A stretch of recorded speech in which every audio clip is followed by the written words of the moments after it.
Breaking news from the Gulf of Mexico oil spill. Workers placed a steel cap over the damaged BP well last night, but oil is still gushing into the Gulf. And on the surface, the terrible effects of the spill continue to spread.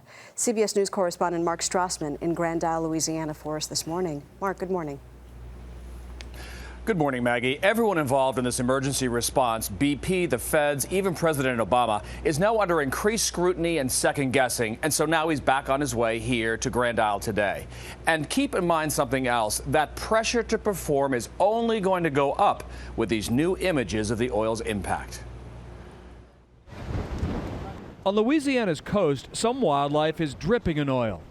Other wildlife is drowning in it. These suffering birds sent Governor Bobby Jindal into a rage about BP. It ticks us off that they don't understand why they need to move. Just on this beach, wildlife officials rescued 15 pelicans. They talk about, well, we're going to write a check. We're going to come and mitigate the damage. How are you going to mitigate the damage to that bird? Later today, President Obama will visit Grand Isle for the second time in a week.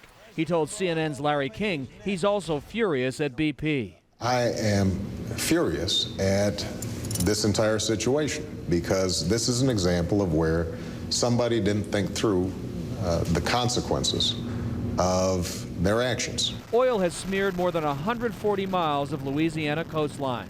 On the seabed floor, BP's giant shears finally sliced the broken pipeline from the gushing well.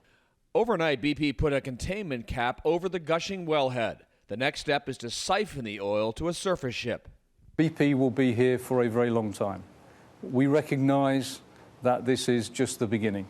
But Louisiana's governor says BP still doesn't get it. You hear comments that, well, it isn't that much oil.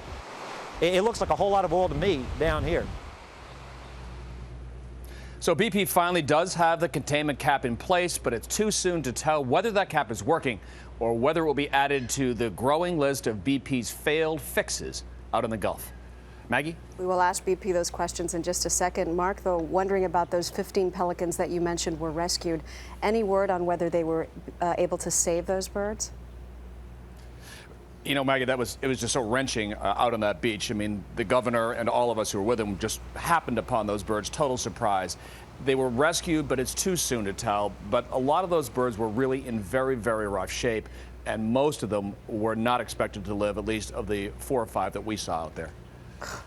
Add to the things that anger us. Mark Strassman in Grand Isle, Louisiana. Thank you, Mark. A lot happens early on The Early Show, weekday mornings on CBS.